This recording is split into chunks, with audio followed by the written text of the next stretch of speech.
छत्रपती संभाजीनगर तिसगाव परिसरातील खवड्या डोंगरावर घडलेल्या हृदयद्रावक घटनेत आई, वडील आणि त्यांच्या मुलाचा दुर्दैवी मृत्यू झाला. कुणाल हा तरुण डोंगरावर गेला होता. त्याला खाली आणण्यासाठी आईवडिलांनी केलेल्या प्रयत्नांदरम्यान तिघेही डोंगरावरून खाली पडले. या घटनेनंतर कुणालला आयफोन हवा होता आणि त्यातून त्याने टोकाचे पाऊल उचलल्याची चर्चा सोशल मीडियावर आणि स्थानिक पातळीवर सुरू झाली होती. मात्र पोलिसांनी या चर्चेबाबत महत्त्वाचे स्पष्टीकरण दिले आहे. आयफोन हे आत्महत्येचे कारण असल्याचे प्राथमिक तपासात अद्याप स्पष्ट झालेले नाही, अशी माहिती डीसीपी रत्नाकर नवले यांनी दिली. कुणाल काही काळ तणावाखाली असल्याचे घटनास्थळावरील परिस्थितीतून जाणवत होते, असेही त्यांनी सांगितले. घटनेची माहिती 112 क्रमांकावर मिळाल्यानंतर पोलीस घटनास्थळी दाखल झाले. स्थानिक नागरिकांच्या मदतीने परिस्थिती हाताळण्याचा प्रयत्न करण्यात आला.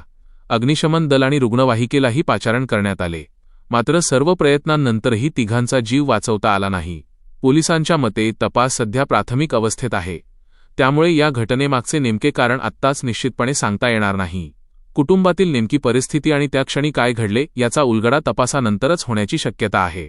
दरम्यान घटनास्थळी उपस्थित असलेले गावचे माजी सरपंच संजय जाधव यांनी आयफोनसाठी कुणालने हे पाऊल उचलले या चर्चेवर वेगळी माहिती दिली आहे. कुणालकडे आधीपासूनच आयफोन होता, त्यामुळे त्याला आयफोन हवा होता अशी चर्चा घटनास्थळी नव्हती, असे त्यांनी सांगितले. या घटनेमागील नेमके कारण काय होते, कुणाल कोणत्या मानसिक तणावातून जात होता आणि त्या दिवशी डोंगरावर नेमके काय घडले याचा तपास आता पोलिसांकडून केला जात आहे.